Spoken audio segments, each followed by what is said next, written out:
Railway station पर ट्रेनों को नियंत्रित कौन करता है, मतलब कि कंट्रोल कौन करता है? इसका जवाब है रेलवे स्टेशन मास्टर।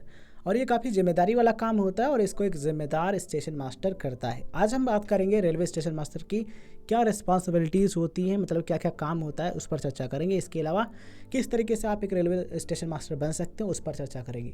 दोस्तों, बात करें काम की, तो रेलवे स्टेशन मास्टर का जो मेन काम है वो होता है ट्रेन मूवमेंट कंट्रोल करना। मतलब कहाँ से कौन सी ट्रेन आ रही है, कौन सी जा रही है, ये सब देखना।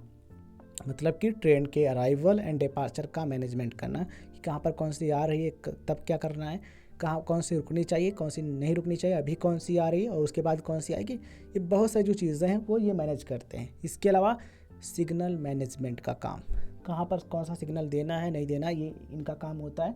इसके अलावा पैसेंजर सेफ्टी, पैसेंजर की सेफ्टी बहुत इंपॉर्टेंट है। जिस तरीके से एक इंजीनियर की महत्वपूर्ण भूमिका होती है रेलवे की सुरक्षा और टेक्निकल काम में, उसी तरीके से इनकी भी महत्वपूर्ण भूमिका होती है पैसेंजर की सेफ्टी में। ठीक है, तो ये काम इनका होता है ट्रेन मूवमेंट, सिग्नल और पैसेंजर सेफ्टी वाला। इसके अलावा रेलवे स्टेशन का जो स्टाफ होता है उसको निर्देशित करना, गाइड करना, उसका भी काम करते हैं।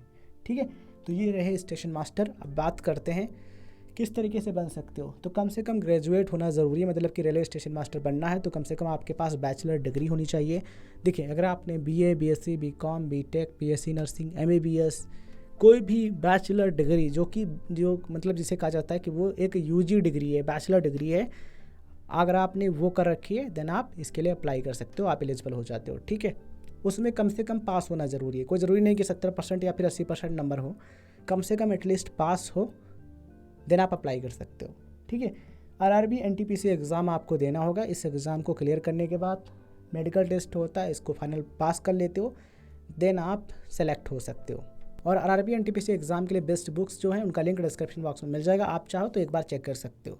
ठीक है, तो देखो किसी भी एग्ज़ाम को अगर आपको क्रैक करना है तो उसके लिए सही रणनीति और मेहनत करनी होगी। कंपटीशन तो है ही, लेकिन आपको तो एक ही सीट लेनी है ना, तो उसके लिए अगर आप अच्छे तरीके से मेहनत करते हो तो आप कर सकते हो। देखो, इसके लिए टाइम चाहिए और पढ़ाई चाहिए।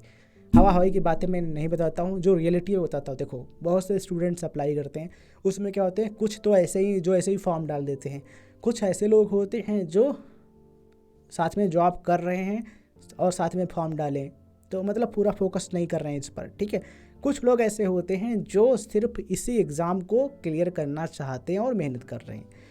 तो आप अगर इसमें आते हैं तीसरे वाले में कि हमको तो यही करना है, तो मैक्सिमम चांसेस होते हैं कि आप कर सकते हैं। उसके लिए सही रणनीति और मेहनत से आप एग्ज़ाम पास कर सकते हैं। हमारी तरफ से आप सभी को बहुत बहुत शुभकामनाएं। आप मेहनत करिए और आपको सफलता मिले। धन्यवाद। जय हिंद, जय भारत।